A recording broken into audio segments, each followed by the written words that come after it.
بشرى لنا نلنا المنى زال العنا وفالهنا والله أنجز وعده.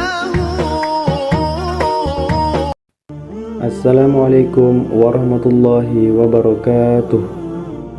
Konsep dasar akhlak terpuji. Akhlak mempunyai kedudukan yang sangat penting bagi manusia sebagai makhluk individu maupun sebagai makhluk sosial. Akhlak menjadi pondasi bagi manusia dalam hubungannya dengan Tuhan, hubungannya dengan sesama manusia, maupun hubungannya dengan sesama makhluk hidup atau semesta. Dalam Islam, akhlak mempunyai kedudukan yang lebih tinggi daripada ilmu. Seseorang yang mempunyai akhlak yang baik juga akan dapat menambah keimanan seseorang tersebut. Sebagaimana seseorang muslim, akhlak yang harus dimiliki dalam diri seseorang yaitu akhlak terpuji, akhlak yang baik seperti akhlak yang terdapat pada Rasulullah Shallallahu Alaihi Wasallam. Akhlak terpuji merupakan suatu perbuatan yang mulia dan diridhoi Allah Subhanahu wa Ta'ala. Yang termasuk dalam akhlak terpuji diantaranya yaitu tawadhu, menghormati orang lain, jujur, sopan, santun, dapat dipercaya, syukur, sabar, dan akhlak baik lainnya. Akhlak terbagi menjadi 3, diantaranya yaitu akhlak kepada Allah, akhlak kepada sesama manusia, dan akhlak kepada sesama makhluk atau alam semesta. Kemudian akhlak terpuji. Akhlak adalah tingkah laku yang melekat pada diri seseorang. Tingkah laku tersebut secara tidak disadari akan terwujud pada perbuatan-perbuatan yang dilakukan manusia dalam kehidupan sehari-hari. Dalam ajaran Islam, akhlak terbagi menjadi 2 jenis, yaitu akhlak terpuji dan akhlak tercela. Akhlak terpuji atau akhlakul karimah adalah tingkah laku yang menimbulkan perbuatan baik sesuai dengan akal sehat dan ketentuan syariat. Akhlak terpuji bersumber dari 2 hal, yaitu agama dan tradisi atau adat kebiasaan. Akhlak yang bersumber dari agama berasal dari ayat suci Al-Quran, sementara tradisi atau adat kebiasaan yang bisa dijadikan sumber akhlak terpuji tidak boleh bertentangan dengan agama. Akhlak adalah sebuah kata yang menggambarkan karakter dalam jiwa seseorang dan menghasilkan berbagai macam perbuatan dengan mudah tanpa membutuhkan pikiran dan nalar. Dapat diartikan juga bahwa akhlak adalah sesuatu yang melekat dalam jiwa seseorang. Di dalam Islam, Allah Subhanahu wa Ta'ala mengutus Nabi Muhammad sallallahu alaihi wasallam untuk menyempurnakan akhlak umat manusia yang ada di bumi. Sejatinya, akhlak adalah sebuah pondasi penting di dalam berdirinya agama. Kemudian selanjutnya, macam-macam akhlak terpuji. Pertama, as-saja'ah, dan yang kedua, al-karam, dan yang ketiga, al-adlu, dan yang keempat, al-iffah, dan yang kelima, as-siddiq, dan yang keenam, al-amanah, dan yang ketujuh as-sabaru, dan yang kedelapan al-hilmu, dan yang kesembilan al-aufu, dan yang kesepuluh zuhud, dan yang kesebelas tawaddu, dan yang kedua-belas litsa'arus salam, dan yang ke-13 ta'awun, dan yang ke-14 al-muru'ah. Yang pertama, as-saja'ah. As-saja'ah memiliki arti berani. Akhlak terpuji ini ditunjukkan dalam bentuk keteguhan hati seseorang dalam membela dan mempertahankan kebenaran. Dan yang kedua yaitu al-karam. Al-karam artinya pemurah. Seseorang membelanjakan harta benda yang ia miliki untuk keperluan yang membawa manfaat dan kebaikan bagi orang banyak, termasuk ke dalam akhlak terpuji. Kemudian yang ketiga yaitu al-adlu. Al-adlu berarti adil. Akhlak terpuji ini atau akhlak terpuji al-adlu ditunjukkan seseorang ketika memberikan hak kepada orang yang memang berhak mendapatkannya. tanpa membeda-bedakan status dan kedudukan orang tersebut. Kemudian yang keempat yaitu al-iffah. Al-iffah memiliki arti adalah menjaga kehormatan.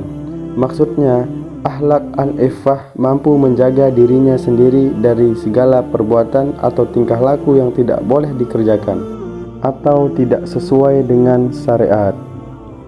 Kemudian selanjutnya yang kelima yaitu as-siddiq. As-siddiq memiliki arti jujur atau benar. Seseorang yang memiliki akhlak as-siddiq atau jujur dan benar akan mengatakan hal yang benar atau memberi kabar sesuai dengan kenyataan yang diketahuinya.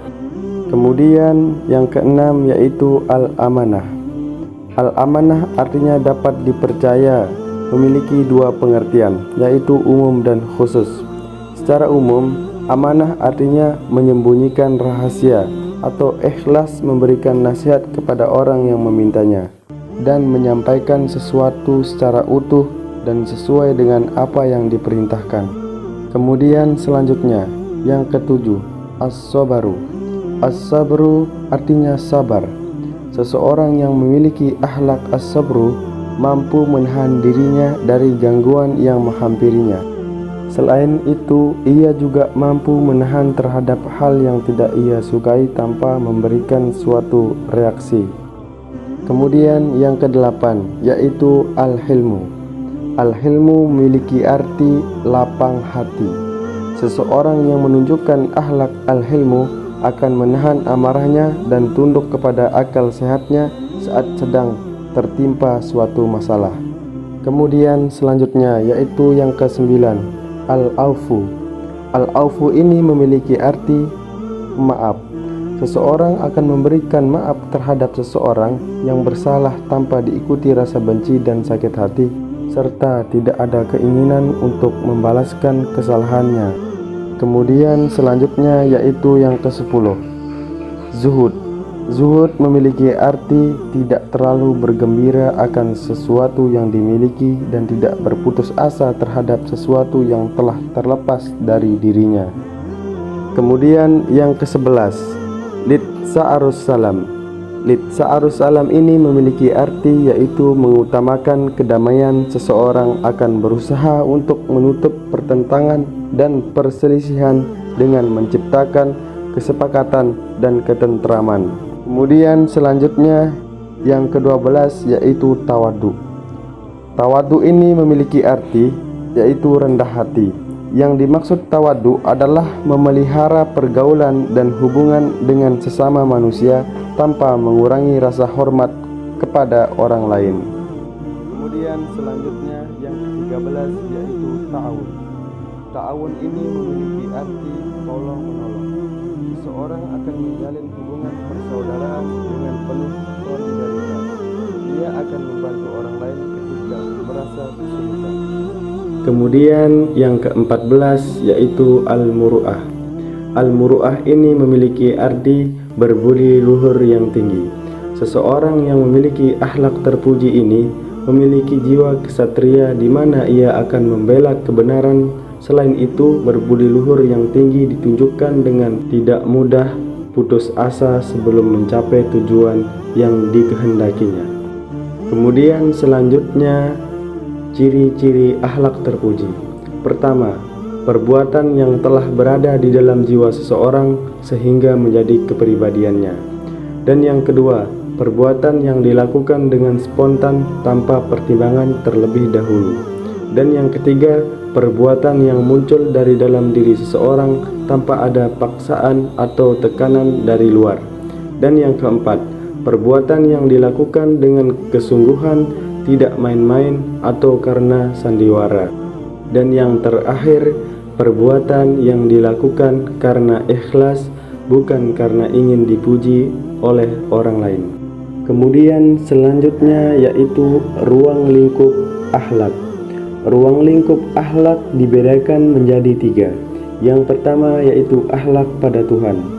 Titik ukur akhlak manusia kepada Tuhan adalah pengakuan dan kesadaran bahwa tiada Tuhan melainkan Allah Subhanahu wa Ta'ala.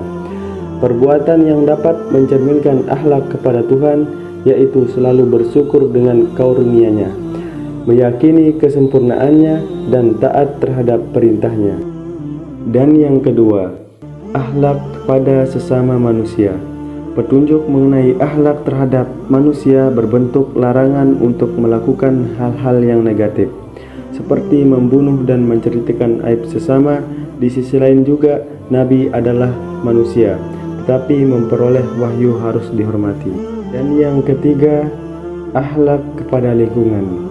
Akhlak kepada lingkungan yang dimaksud adalah segala sesuatu yang berada di sekitar manusia, mulai dari tumbuhan, hewan, maupun benda-benda mati, seperti gunung. Sebagaimana pemimpin di muka bumi, manusia harus memiliki akhlak yang baik dalam arti pengayoman dan pemeliharaan terhadap lingkungan. Kemudian, manfaat akhlak terpuji.